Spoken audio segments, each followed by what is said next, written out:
Legends of Mexico and Latin America. Hello! Thanks for coming to visit. Today, we'll explore a little bit of the legend of La Llorona, or the Crying Woman. It is told that it is a creature who haunts rivers, lakes, and lonely roads. She comes out at night, searching for her children, shouting a ghastly and horrific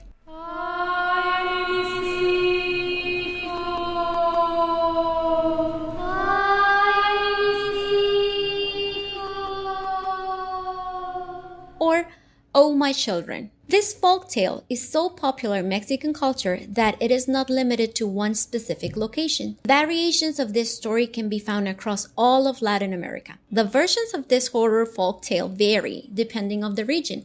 For example, in Mexico City alone, La Llorona is said to appear in Xochimilco, floating the canals, in the city center, roaming the streets and old buildings, and also in Texcoco Lake. But it is said that wherever a river is, La Llorona will be there too. Now, where does this tale come from?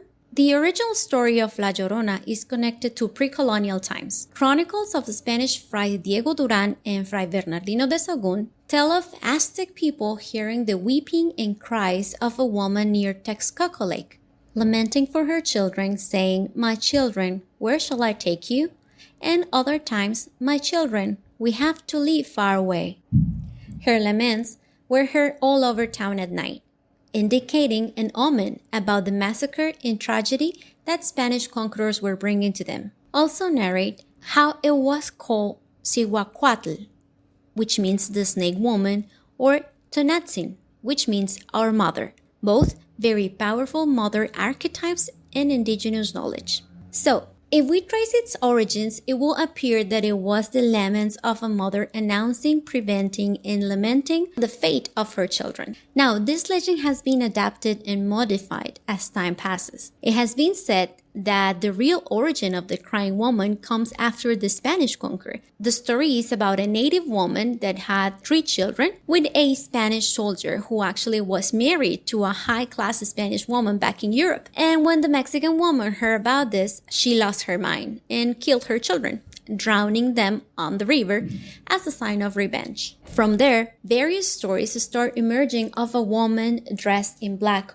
or white, lamenting over her children, usually around bodies of water and at night. Another meaning that this story takes is that this indigenous woman was in fact La Malinche, a Mayan woman who served as translator for Hernán Cortés. It is said that they were romantically involved and had a child together. This child was taken away from her, and this drove her crazy. Now, Chikitos, all of this put into context explains the origin and regional variations of the legend, which popularity is known all across Latin America countries. And nowadays, testimonies place her in border towns in the United States also. It has become one of the most iconic tales of Mexican culture, and even a movie was produced in Hollywood about this. Now, it is important to notice that there is one thing you need to know in case you decide to go hiking, camping, or any of these activities. If you're near a river when night comes down and all of a sudden you start hearing a woman crying out, be careful.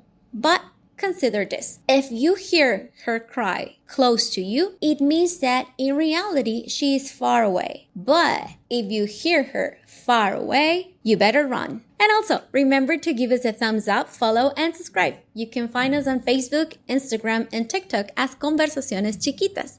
Let us know in comments what have you heard about La Llorona, because as you know, in this channel, we just give a brief introduction, so if you're interested, you can go and find out more about it on the web. And again, thank you so much for visit. This is Conversaciones Chiquitas, de todo en un ratito.